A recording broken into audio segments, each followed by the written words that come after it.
I don't want to make this video too long, but I understand that the President of the Republic of South Africa is going to be calling a family meeting. Now, in my head, I was thinking, oh my goodness, we are going to be gaslit. We are going to be conditioned. You know, he has a silver tongue, right? Lies through his teeth. And is going to make statements that are going to leave South Africans extremely upset. But I want to give him the benefit of the doubt this time around. If he is reading the room, there are several things that he will not even mention with his mouth. The first one, South Africans don't want to hear the word xenophobia. He himself at one point told the world that South Africans are not xenophobic. That word doesn't exist in our vocabulary, because had it existed in our vocabulary, when these people, maybe I need to paint a picture for the president. Mr. President, Black South Africans have been fighting their whole life. For generations. Wars we've been engaged in, some we won, some we lost. And we got conquered. That's a fact. And a lot we lost in the process. We lost a lot. We were taken and shoved somewhere where we were not supposed to be seen, let alone have something we can look back and say, we did that. Our education system was designed in such a way that it does not create somebody who can think beyond their nose. Sometimes we get mocked for this, and yet it was by design. And then, once again, we continued to fight. It is June, Youth Month. And we are going to be reminded again, maybe by Sarafina or the commemoration of June 16th, that you are going to be dropping a speech. And in that speech, second thing that you shouldn't mention is talking about people other than South Africans. Don't use words as illegal foreigners, illegal immigrants, migration. No South Africans want to hear that. Not, well, exception of the few. But the majority of South Africans don't want to hear that. We don't want to hear about apartheid this, apartheid that. We know everything when it happened. We know our history. You don't have to teach it to us. You need to address the things that we are aggrieved about.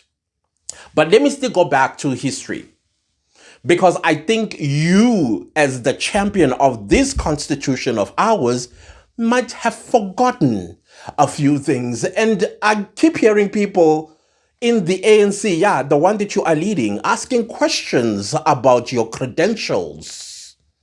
You know, struggle credentials. I mean, at one point in Parliament, full public, the president of COPE, the late Musiwa Lekota,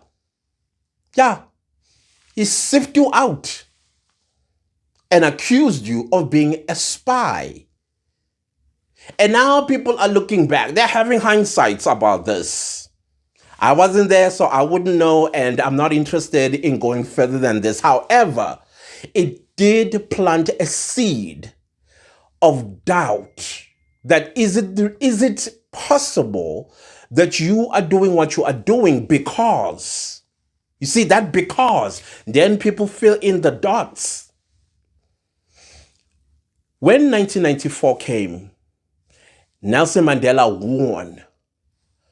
I can still remember my mother building up to 1994. My mom sat us down, 4 of her children, and said, I'm not educated. I don't know how to read. I don't know how to write. But I'll be damned if my children will end up like me in the new South Africa. I'll be damned. And she meant it. Whether I was sick or my brother was sick or my two sisters were sick, you didn't need to go to school. You would rather be turned away from school, sick as a dog. Well, fortunately, the schools we went to, we had clinics, the school clinic or the school nurse. So that's where we would get treatment. But this thing I have ahead, she didn't play that game. But the point that I'm trying to make is many children today, they are in their 40s, mid 40s, early 50s. Yeah, your Gen Xers and some millennials. When we walked into democracy, I do believe they sat their children down and said, life is about to change for the better. But this is for you to thrive. That's what they were told. That's what we were told.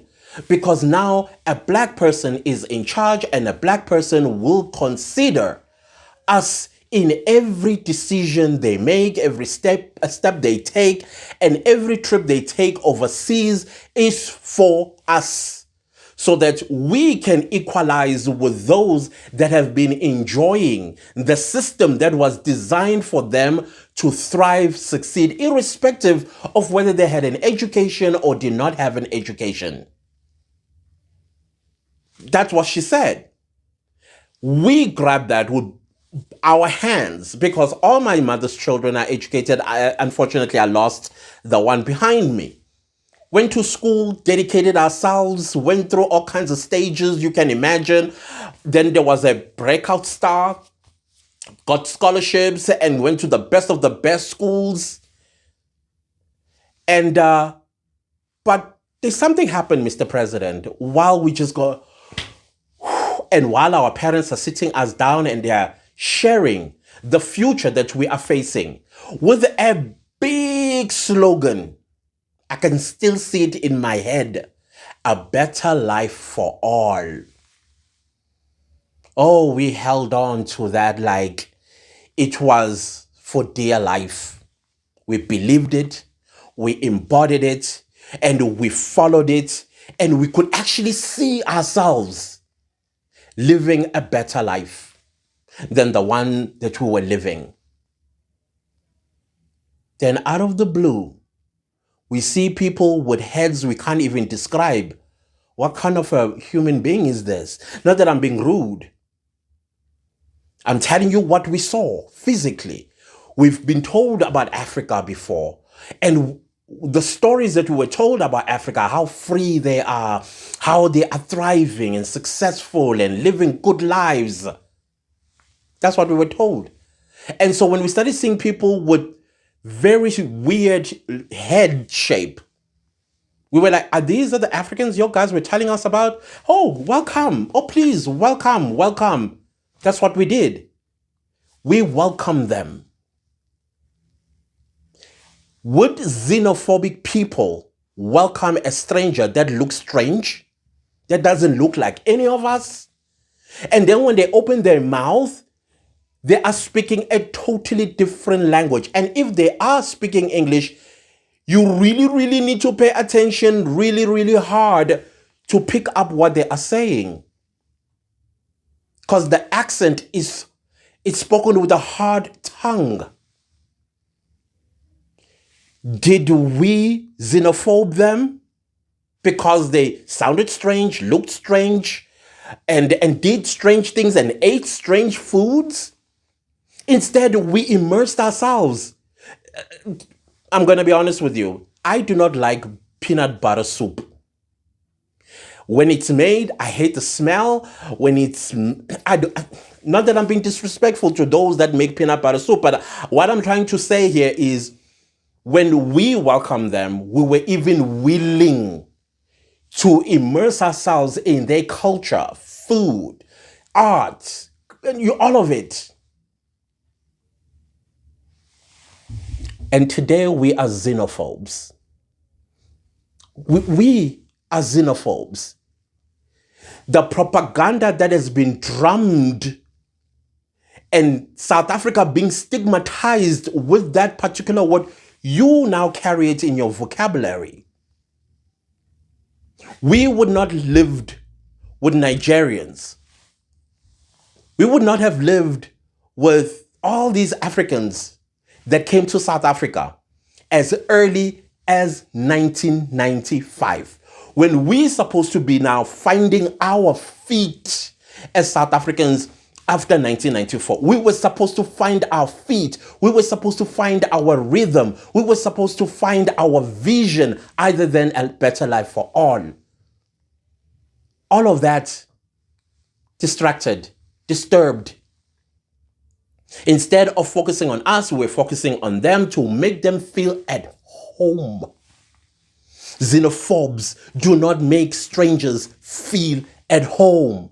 Let alone when they start businesses, they go and support that business. The monies that they've made and the success of their businesses did not fall from the sky, Mr. President. It's our money. Would xenophobes do something like that? And then they got comfortable, Mr. President. And we kept telling them, hey, I don't like the way you speak to me. Hey, I don't like the way you do things against me. Hey, I don't think that's nice. Hey, can you be a little bit more gentle? Hey, can you consider me? I'm also a human being. That is what South Africans have been going through for 32 years. And then they got brazen and braver. They started bringing in chemicals that were harming our children. We kept asking, can you stop? They would do it even more. And when a South African witnesses a Nigerian selling white powder to a child in school uniform and in primary school, he whoops out a gun, pew, pew, pew, pew. A South African that is trying to protect this child from becoming addicted. We kept quiet.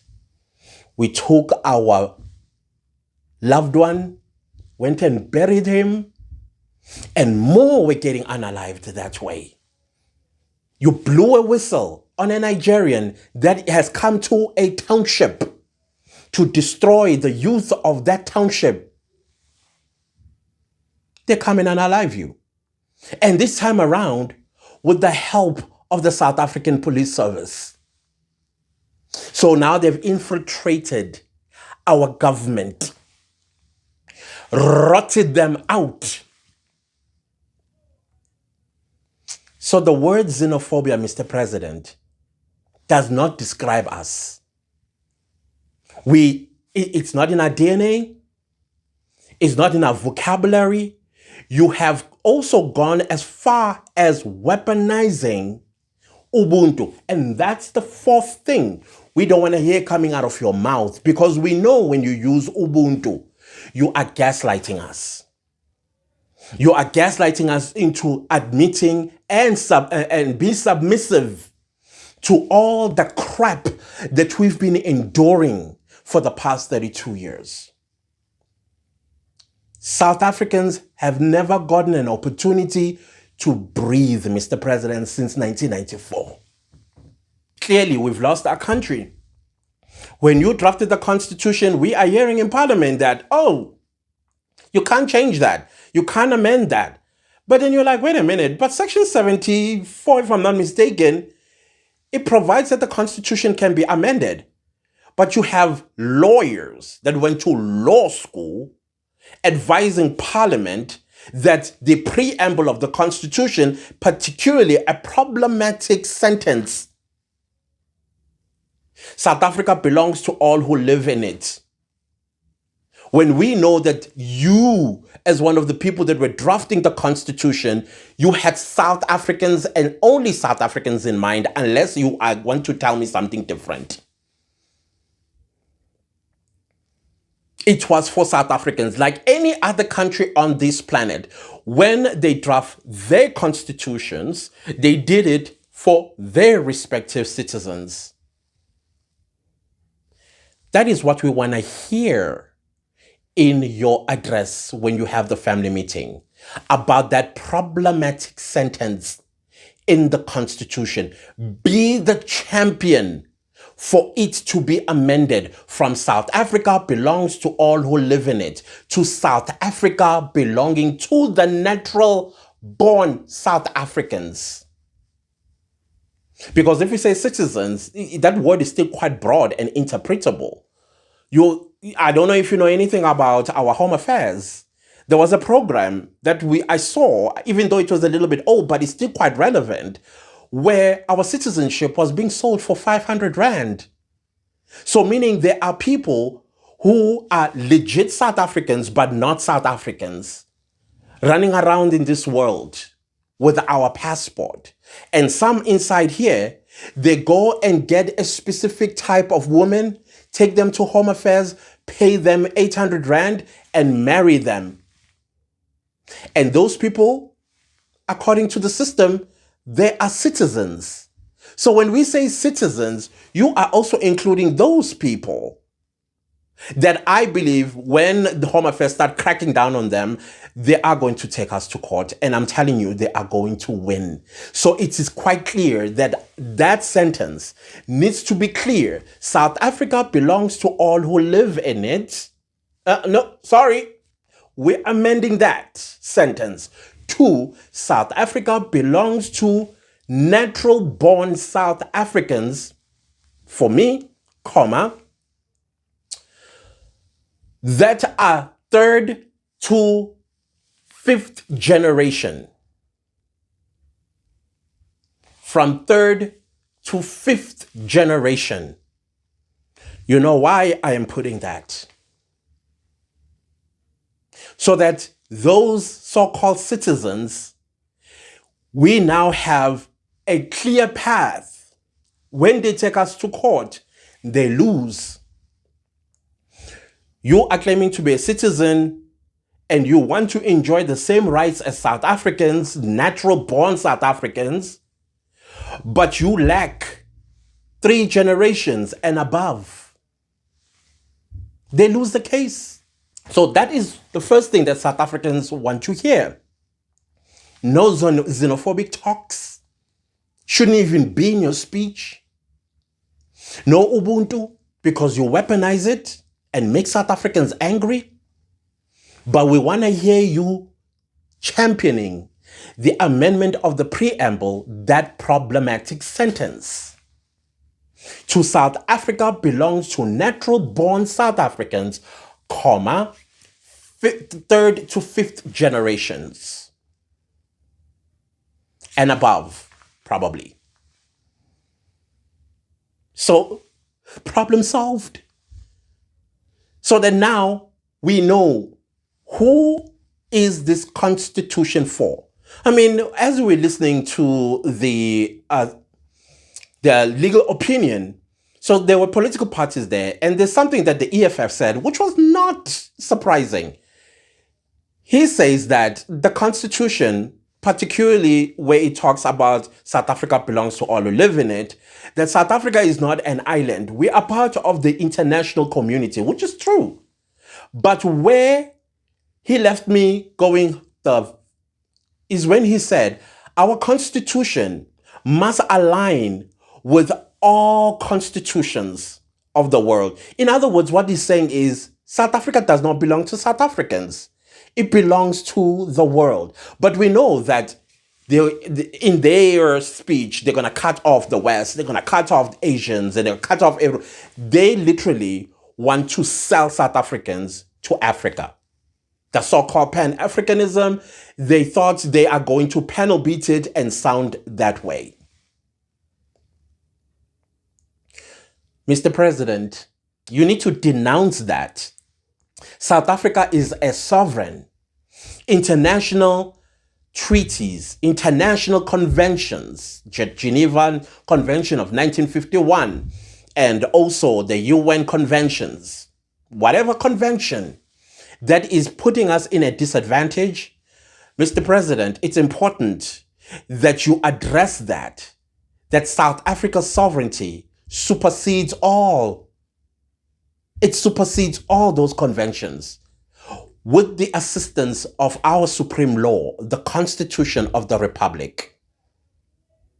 Act 106, is it Act 106 of 1990, Act 108 of 1996. South Africa does not belong to all. It cannot be. However, South Africa does have obligation to protect those that visit us.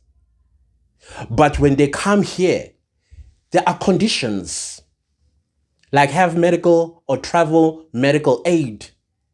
You are now going to get treated for free in our hospitals and clinics that are meant for South Africans. Private hospital, hey, kudos to you, do you boo. But public facilities like education, health, you name it, belongs to the citizens. That is what we want to hear out of your mouth. You need to be for South Africans because your political party, the ANC, was voted for by South Africans, not the international community. So we don't want to hear anything that goes against what the people of South Africa are demanding for. We are demanding that our rule of law must be followed. We are demanding that illegality remains exactly that, illegality. And if you are illegally here, there are legal consequences that you are going to suffer. That is detention, appearing in court, deportation, and banned from South Africa. That is what we want to hear because that is what our immigration law stipulates. You cannot interpret it into your own thing and then manipulate us about international laws, international treaties, and the convention and Geneva Convention, the Berlin. No, we don't want to hear that. We've been nice for 32 years. They took advantage of us. They continue to take advantage of us. Just yesterday, 1.5 million rand of illicit cigarettes were being smuggled into South Africa. With all of this that's going on, the protests, the Madlanga Commission, you name it, but they are still. Why? Because they have no respect for us. And here's another thing that I don't think South Africans want to hear. Keep away from the word Pan-Africanism. Pan-Africanism. How is it Pan-African that a Zimbabwean crosses the border with cigarettes worth 1.5 million rand, and yet the country that is going to enter, called South Africa, is a sovereign or sovereignty with the rule of law? Where is the Pan-Africanism when he does not respect the rule of law of South Africa and also coming to South Africa to destroy its economy with illicit cigarettes? We already have a company that was in South Africa for 50 years, packed up his bags and left because your government was not cracking down on illicit cigarettes. So we don't want to hear the Pan-Africanism, because if you're going to talk about Pan-Africanism, we've got children. I don't know, Pagelum Tagati even demonstrated. If you saw, you saw. If you didn't, well, maybe you should actually ask to see that video where he was praying for so many young. The youngest was 14, Mr. President. The youngest. He even told that cameras must not take his face. A 14-year-old living on the street because he is addicted to nyaube. And who is causing this? Our so-called brothers and sisters. So where is Pan-Africanism in that? Why are they hurting their nephews and nieces? Why? So Pan-Africanism, we don't want to hear it out of your mouth. We also don't want to hear about how they helped us during the days of apartheid. Sir, allegedly you were a spy. How would you know about that? How would you know? I'm not saying you were. I don't know. I wasn't there. But your comrades, well, he's late now. He said it. So I'm begging you, keep away from all these terminologies that mean nothing to the people of South Africa. This country was fought for. People died for this country. South Africans. So we must not be gaslit about how they spent $61 billion. Like, seriously. We're still waiting for the receipts. And you need to dispel that $61 billion. You need to. Bravely. You get sworn at, insulted. Your counterparts, they want you to do to us what they do to their citizens because they don't understand this constitution. They want you to be evil like them.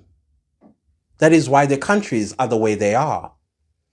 South Africa, let me teach them if they're watching. In this country, the government is the people. We the ones that give marching orders. Cyril Ramaphosa knows this. That is why y'all are frustrated that he's not doing anything. Because we are his boss. He can't be insubordinate to us. He cannot.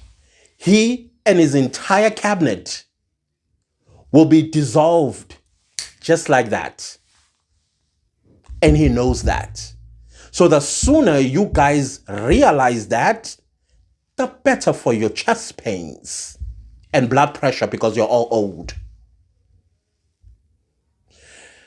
So, Mr. President, in your family meeting, your language is going to be pro-South Africans. The second major thing that South Africans want to hear out of your mouth when you address us during the family meeting is a deadline. South Africans have put the 30th of June. What is yours? What is yours? And what will happen to those that are not going to adhere to it? Because, Mr. President, I'll tell you one thing. Whether you do set up a date or you don't, South Africa belongs to us. The communities that these people, that we've welcomed them in, they are still our communities. We can do whatever we want with our communities. If we say we don't want you no more there, there's nothing you can do about it. And another thing that I know you're not going to be able to do is stationing police, the army, in perpetuity. Is that a correct word? Like forever. You're not going to do that. Because South Africa belongs to the natural born South Africans who have a very, very, very strong history. From blacks, whites, coloreds, Indians, and South African Chinese that came here in the 1879 as slaves. So that is exactly where South Africa belongs. Not to some opportunists that pretend to be our so-called brothers and sisters simply because we share the same skin color. No. We reject Pan-Africanism as it is right now. As it is. They must go to North Africa. I want to see something. So the third thing, Mr. President, that the people of South Africa want to hear, consequences of illegal foreigners that do not heed to your call. You are the president. You are not their president. You are our president. If you want to know where they live, we know them. And we can call the police to come and fetch them. And we'll be doing so because we are not going to be looting. We are not going to be beating up nobody. We are not going to be unaliving nobody. South Africans want this done swiftly and clean. So that, Mr. President, we have our 1994 all over again. And this time around, we just want to take a sigh of breath and then roll up our sleeves, get our hands dirty in our diversity. Black, white, Indians, coloreds, South African Chinese. Yeah. Abolish policies that are not working for South Africa. BEE, affirmative action, and all these policies that, guess where we're at right now? Yeah. Whom are they serving? It's not us. We are going to start from scratch. And you are going to champion this. And who knows, in the process, you might even save your legacy. That is, if you have one. So, that is all that I want to say to you, Mr. President.